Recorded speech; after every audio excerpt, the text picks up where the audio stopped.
Agora são 7h49. Vamos falar da publicação, né, da portaria que prevê deportação sumária de estrangeiros perigosos. Vamos falar aqui com o André Bezerra, ele que é doutor pelo Programa Humanidades e Direitos da USP e juiz de Direito em São Paulo. Oi, André, bom dia.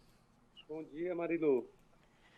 Bom, vamos falar aqui sobre essa decisão, né, do ministro da Justiça e Segurança Pública, Sérgio Moro, que publicou na última sexta-feira, no Diário Oficial da União, uma portaria que dispõe sobre impedimento de entrada no país, repatriação, deportação sumária de pessoas perigosas ou que tenham praticado atos contrários à Constituição. Bom, a gente teve, inclusive, uma fala, né, bastante vamos dizer assim, controversa e deplorável, né, do presidente Jair Bolsonaro, né, André, falando sobre o Glenn Greenwald, né, que está publicando todas essas denúncias da Lava Jato, da Operação Lava Jato, e ele diz o seguinte, que o Glenn não se encaixa nessa portaria, né, até porque, olha só, ele é casado com outro homem e tem meninos adotados no Brasil. Malandro, para evitar um problema desse, casa com outro malandro e adota criança no Brasil. Esse é o problema que nós temos. Ele não vai embora, pode ficar tranquilo. Talvez pegue uma cana aqui no Brasil. Não vai pegar lá fora, não, afirmou o presidente Jair Bolsonaro. Bom, como é que você analisa, né, inicialmente a publicação, né, dessa medida no Diário Oficial? A gente está vivendo um estado de exceção, André, e esse comentário aqui do presidente. Bem, eu vou dizer para você que é um... Acho que está picotando, André, vamos pedir para você começar novamente, está picotando aqui o seu áudio. Se não tiver condições por Skype, a gente vai pular aí para o telefone, tá bom, André? Pode falar, vamos lá. Tá me ouvindo? Tô, agora sim, vamos lá. Tá bom. Eu posso dizer que essa portaria é um verdadeiro AI-5 para a população estrangeira que se encontra no Brasil. E eu digo que é um AI-5 porque ela permite, no final das contas, a deportação ou a expulsão, a verdadeira expulsão de estrangeiros que se encontrem no Brasil, que sejam, por assim dizer, inimigas ou que incomodem o governo. E eu, portanto, eu falo de governo, eu falo que incomodem grupos políticos e não que sejam perigosas para a sociedade brasileira ou para o Estado.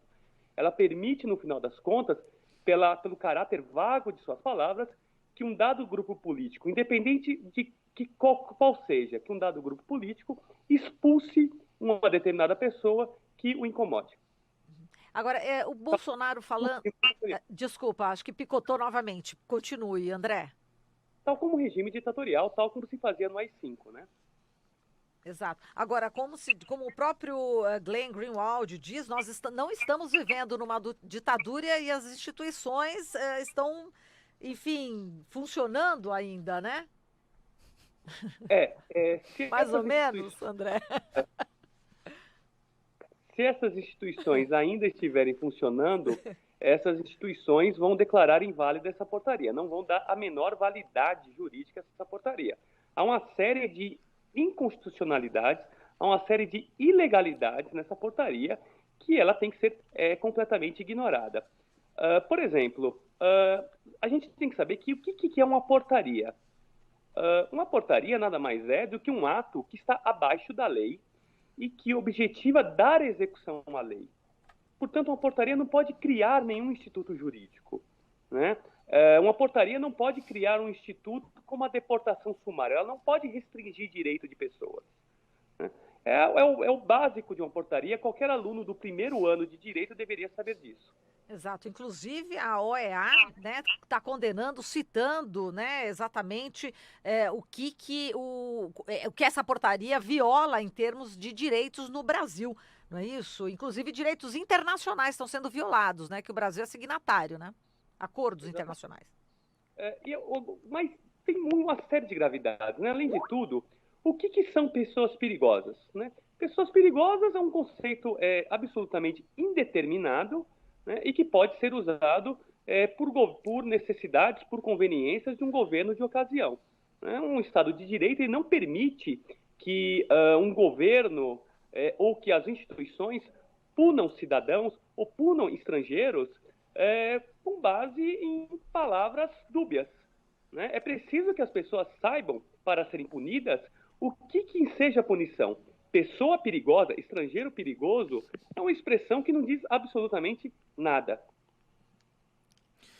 Agora, André, além disso, além dessa portaria que tem um objetivo pouco sutil de intimidação, de constrangimento, a gente tem também por parte do ministro Sérgio Moro a questão dele ter tido acesso aos autos de uma investigação da Polícia Federal, ou pelo menos foi o que ele demonstrou quando ligou para pessoas dizendo que as provas, que as mensagens do processo seriam destruídas. Antes disso, ele já tinha passado dados de outra investigação para o presidente Bolsonaro, segundo o próprio presidente Jair Bolsonaro disse numa coletiva, nas investigações que se referiam ao Laranjal do PSL. As mensagens vazadas também pelo The Intercept, elas mostram que o magistrado não foi exatamente imparcial em relação aos processos ali da Lava Jato. Então as pessoas perguntam, André, o que falta para Moro começar a responder por aquilo que faz de ilegal? Olha, é uma bela pergunta. Eu acho que a primeira coisa que uma autoridade pública tem que fazer quando ela está sendo investigada e quando ela vai ser investigada por quem lhe é subordinado, é abrir mão do seu cargo, né? É sair do seu cargo, sair da sua função, deixar que as instituições o investiguem. Se não houver nada contra ele, que ele volte à sua função. E se houver, que ele passe a responder por eventual ilícito praticado.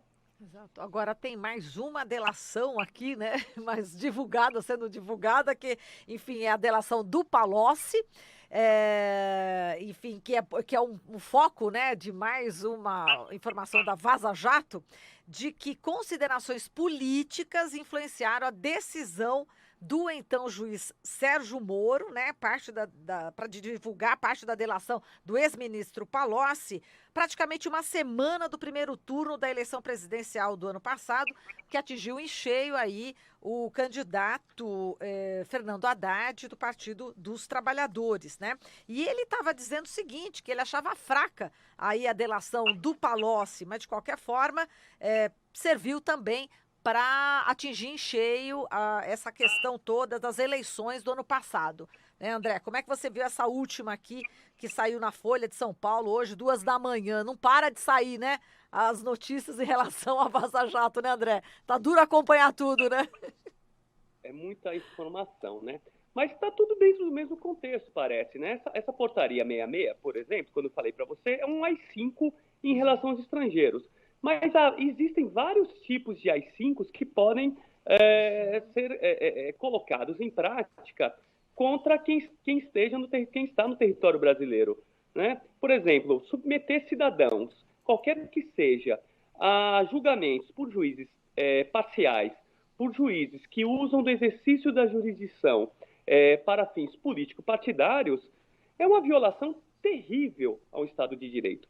É você ignorar os postulados básicos do não estou nem falando aí de Estado social, de direito, eu estou falando do postulado básico do iluminismo, da Revolução Francesa, da Constituição dos Estados Unidos, ou seja, daqueles primeiros documentos que fizeram nascer o que a gente conhece hoje, como eu disse, por governo da lei.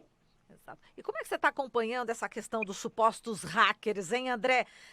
Enfim, saiu a notícia de que esse suposto hacker teria entrado em contato, né, com a deputada Manuela Dávila e que ela passou o telefone, enfim, passou para o Intercept Brasil. Como é que você está acompanhando? Porque existe essa questão, né, de supostos hackers, mas também existe toda essa gama de informações que estão sendo, né, que está sendo divulgada. Inclusive, é importante também para a população brasileira ter conhecimento desses bastidores sombrios aí da Lava Jato, né? Eu queria que você falasse dessas duas questões, né? A questão do hacker e a questão das informações sendo divulgadas pelo Glenn e também outras mídias, né, em parceria. Bem, investigar hacker é função da polícia. O que não se pode é que autoridades públicas que não estejam participando diretamente das investigações possam ter acesso a essas investigações, principalmente se elas são sigilosas, né? Também não se pode permitir que autoridades do governo falem ou façam a destruição de provas, né? Quem tem que fazer isso é a autoridade judicial competente, né? A autoridade judicial, eu volto a dizer, que tem que ser imparcial e tenho certeza que nesse caso o será.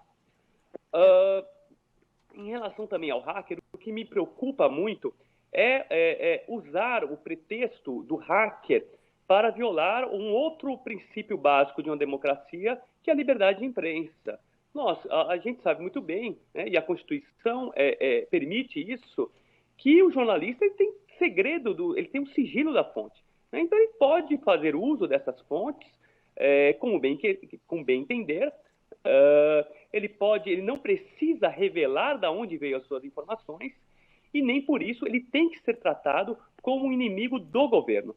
Na verdade, o jornalista ele tem que ter liberdade para noticiar, né, ainda que seja contrário aos interesses de um determinado governo de ocasião.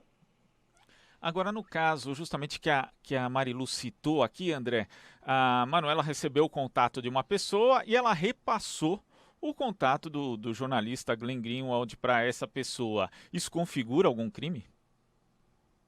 Olha, eu não sei o detalhe exatamente, né? Ninguém sabe direito o que aconteceu, mas a informação que tem se dado a respeito disso não configura nenhum crime. É importante, inclusive, a gente situar isso, né? Detalhes, mas o que se tem aí noticiado, não há nenhum crime praticado por ela. Inclusive, é importante a gente situar isso, André, porque as pessoas nas redes sociais, principalmente os grupos bolsonaristas, atribuem a ex-deputada Manuela Dávila um crime que, na verdade, não existe. Nesse caso, se foi justamente isso, né? Ela passou o contato de alguém para outra pessoa e não existe nada. Crime, na verdade, existem vários indícios nos vazamentos que têm sido feitos, né? A principal questão a ser investigada é a Lava Jato, né? Sim. Como que se deu todas essas operações, né? Eventual benefício pessoal de autoridades envolvidas nessas investigações, né? Pessoas que teriam se beneficiado do exercício da sua função, que a gente tem que discutir isso, né? Um juiz, um promotor, ele pode dar palestras em razão de suas decisões, né? Ele pode ganhar dinheiro em razão do que ele decide normalmente no seu dia a dia, né? Tem tantas outras questões que têm que ser colocadas como foco prioritário nas discussões públicas, né? Não podemos desviar as discussões para esconder ilegalidades. Exato. Agora, eventuais ilegalidades. A própria Manuela já disse que coloca à disposição o celular dela, coisa que Moro não fez ainda, né? Seria muito interessante que todos aqueles que estão envolvidos nesse vazamento, né, pessoas aí colocadas no foco da discussão, se submetessem à investigação, né, porque ser investigado não quer dizer nada, né, a gente está numa democracia, há presunção de inocência, né, e para isso deveriam facilitar a investigação, inclusive entregando seus celulares. Agora, em relação a essas ofensas, né, que o Bolsonaro fez contra o Glenn Greenwald, o Glenn pode entrar, enfim, na justiça para reparação de danos, né? Porque ele foi chamado de malandro, né? Qualquer pessoa ofendida em sua honra tem o poder, né, de ingressar na justiça e pedir a reparação desses danos materiais e danos morais. Perfeito. É isso aí, André. Muito obrigada aqui por toda a sua análise jurídica, né, sobre esses casos, né, que não param de ter aí a visibilidade graças ao Intercept Brasil. Muito obrigada, André. Um grande abraço. Eu que agradeço, Marilu. Bom dia. Bom dia. Falamos aqui com André Bezerra, doutor pelo Programa Humanidades e Direitos da USP e juiz de Direito em São Paulo.